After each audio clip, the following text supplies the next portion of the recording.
Peace, ma man. Alors, comment ça va? Bien ou bien? Alors j'espère que t'as passé de bonnes fêtes, hein, que tu t'es bien régalé, que tu t'es bien bourré... Non, bah non, non. Que tu as bien mangé, que tu as bu de l'eau bien claire. Non mais plus sérieusement, j'ai une question qui me turlupine et c'est pour ça que je suis là aujourd'hui. J'aimerais répondre à une question. Enfin, si j'y arrive, hein, est-ce que vous connaissez l'univers des rallye raids? Et en particulier, c'est le Paris-Dakar.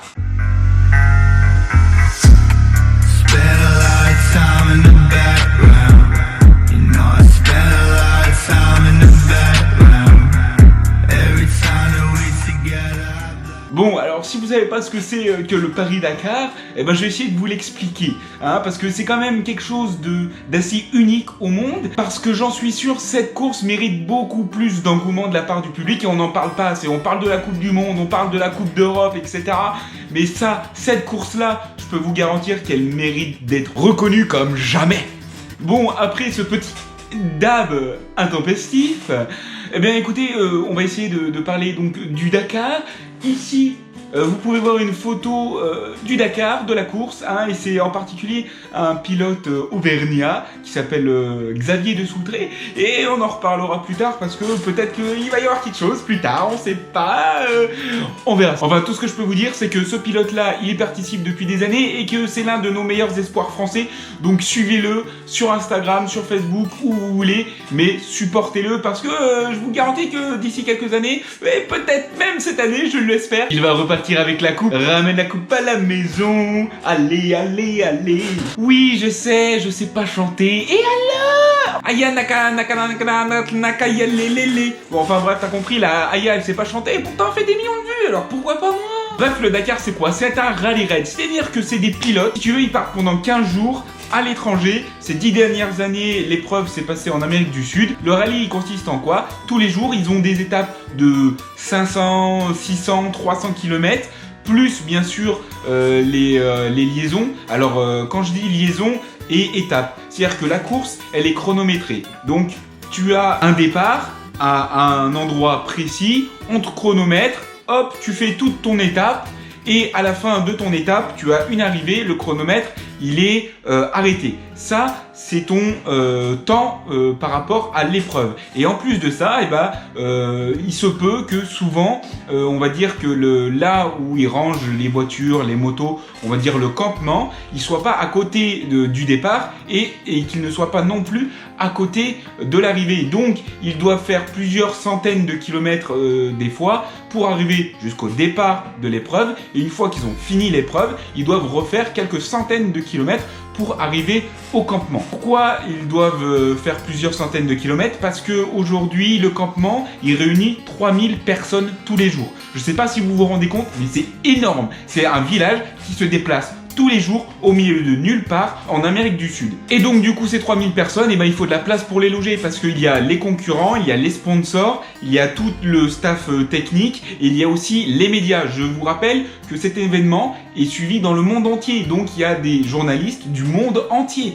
Bref, ça fait beaucoup de monde et il faut les loger et faire un campement énorme. C'est ça le Dakar si tu veux. Et tu as aussi les étapes marathon. Alors les étapes marathon, qu'est-ce que c'est? Déjà, il faut comprendre que le Dakar, eh ben, c'est une épreuve où tu fais ton rallye dans la journée, donc tu fais ta course dans la journée et tu arrives le soir au campement. Il y a toute ton équipe technique, ton staff qui va bosser sur la voiture ou la moto ou le camion, qui va la réparer, qui va changer les pneus, qui va la remettre toute propre et d'attaque pour le lendemain. Et ça, c'est fait tous les soirs. L'entretien des voitures, des motos, etc., c'est fait tous les soirs par le staff technique. Et les étapes marathon, et ben justement, c'est le fait de ne pas avoir son équipe technique avec soi. C'est-à-dire que, par exemple, une étape marathon, c'est souvent sur 2 jours. Et donc, ils commencent le jour 1, ils font leur épreuve, et le soir même, au lieu de rentrer au campement, eh ben, la voiture, la moto ou le camion, ils sont mis dans des parcs fermés où seuls les pilotes peuvent accéder.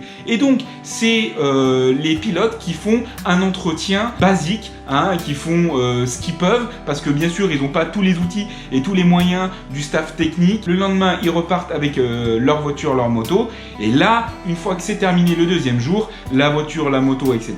repartent dans le staff technique et vont se faire réparer par les mécanos. C'est souvent dans ces conditions-là qu'il y a des faits de course, c'est-à-dire que les pilotes, ils cassent quelque chose et ils n'ont rien pour réparer. Ou alors, ah oui, une chose, c'est que, par exemple, ils ont cassé un truc. Ils sont arrivés le soir du jour 1 dans le parc fermé. Sauf qu'ils n'ont pas le droit d'aller chercher une pièce eux-mêmes dans le campement neuve pour réparer leur pièce. Ils doivent soit essayer de la réparer par leurs moyens, soit essayer de l'échanger avec un autre pilote qui aurait peut-être une pièce dans sa voiture en plus. Et ça, c'est très important parce que c'est à cause des faits de course comme ça que le lendemain, le premier peut se retrouver dernier. Et en plus de ça, il faut savoir que souvent dans les grosses équipes, quand il y a un pilote numéro 1, on a un porteur d'eau.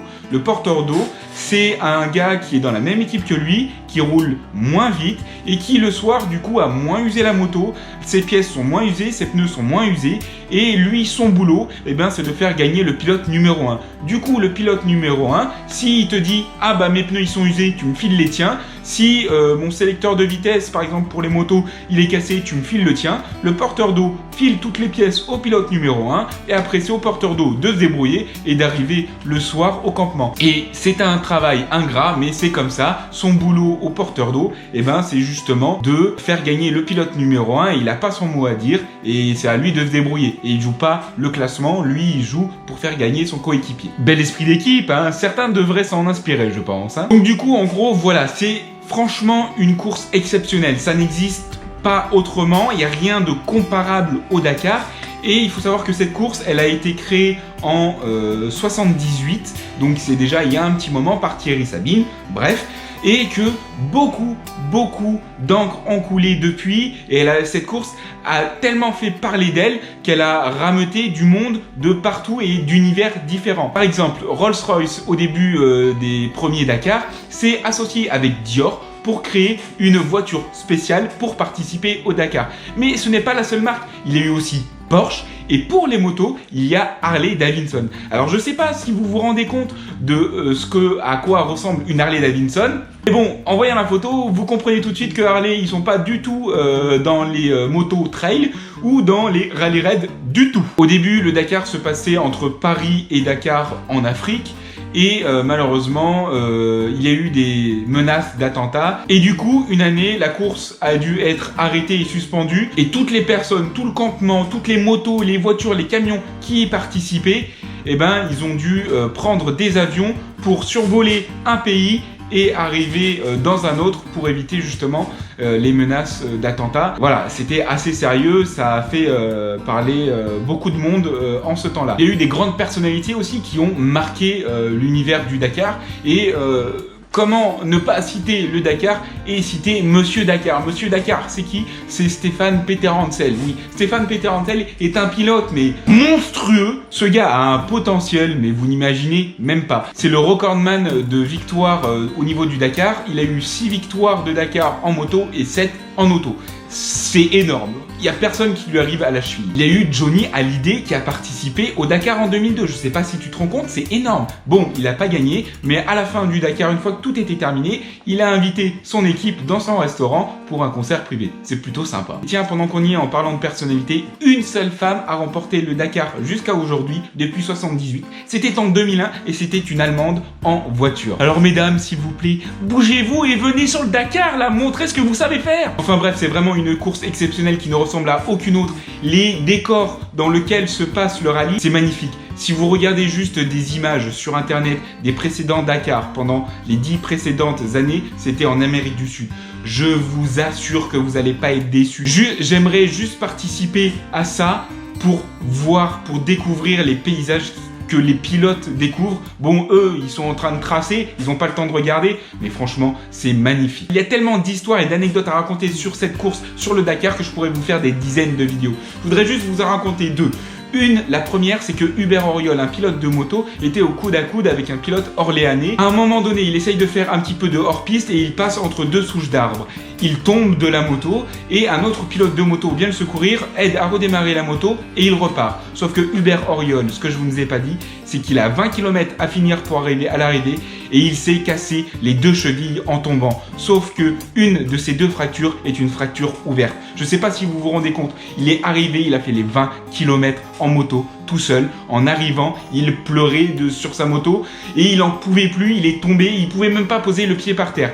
Bref, c'est énorme. Une deuxième histoire vite fait, c'est que Jean Todt, vous le connaissez tous, il a été notamment le chef de l'équipe Ferrari pour Michael Schumacher en F1. Vous le connaissez tous. À l'époque, il était patron de l'équipe Peugeot qui participait au Dakar. Et cette année-là, justement, l'équipe Peugeot a écrasé toute la concurrence. Il n'y avait que les 2 pilotes Peugeot qui pouvaient gagner. Et malheureusement, pour Peugeot, les 2 pilotes qui pouvaient gagner et qui se tiraient la bourre, eh ben, ils avaient un esprit très combatif, même trop combatif. Ils poussaient trop leur machine dans leur retranchement et du coup le soir ils revenaient avec leur voiture défoncée, des roues de travers, les pare-brises éclatés, le toit enfoncé parce qu'ils essayaient de gagner par rapport à l'autre. Sauf que Jean Todt, pas bête, le gars, il est patron de Peugeot et il a envie que sa marque Peugeot gagne. Et donc, qu'est-ce qu'il fait? Il voit que ces 2 pilotes sont trop chauds, ils ont le champ trop chaud et il sait que le Dakar, il est bientôt fini et qu'en plus, eh ben, si les 2 pilotes, ils se tirent trop la bourre, qu'ils se tapent dedans et qu'ils se retournent tous les deux, l'équipe Peugeot va perdre bêtement le titre. Et donc, ce qu'il fait, Jean Todt,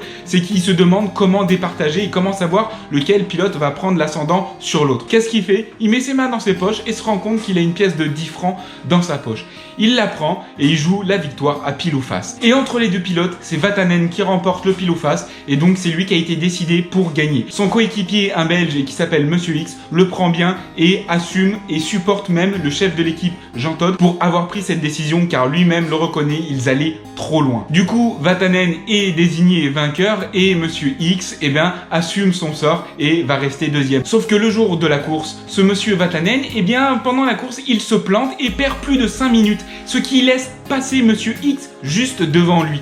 Et il l'apprend. Vatanen en pleine course apprend qu'il s'est fait dépasser par X et il devient furieux car il sait que normalement le pile ou face l'a désigné vainqueur. Et ce que fait Monsieur X est énorme. Je pense que quelqu'un d'aussi honnête devait et méritait de gagner. Ce que fait Monsieur X, c'est qu'il avait accepté la décision de Jean Todt, il avait accepté que ce soit Vatanen qui remporte le Dakar cette année-là. Ce pilote s'arrête devant la ligne d'arrivée à 200 mètres et attend Vatanen pour qu'il passe devant et que Vatanen passe avant lui et gagne le Dakar cette année-là. Voilà, c'est juste magnifique. Alors je ne sais pas si ça vous a donné envie de regarder le Dakar. Il y a des centaines, des milliers de raisons de pouvoir regarder au moins juste une fois pour découvrir cette course. Alors faites-le, c'est tous les ans, c'est en janvier. La course du Dakar cette année en 2020, elle va commencer le 5 ou le 6 janvier, je ne sais plus. Et tous les ans, c'est à peu près la même date, début janvier. Et puis, en tant qu'Auvergnat et Français, je suis un peu chauvin.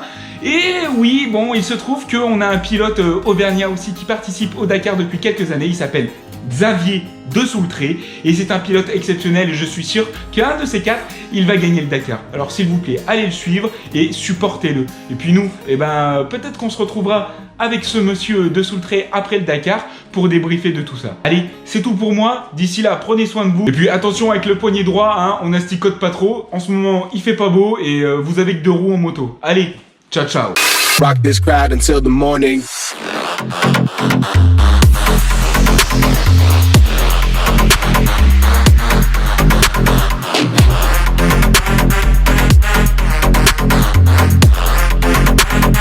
Rock this crowd until the morning.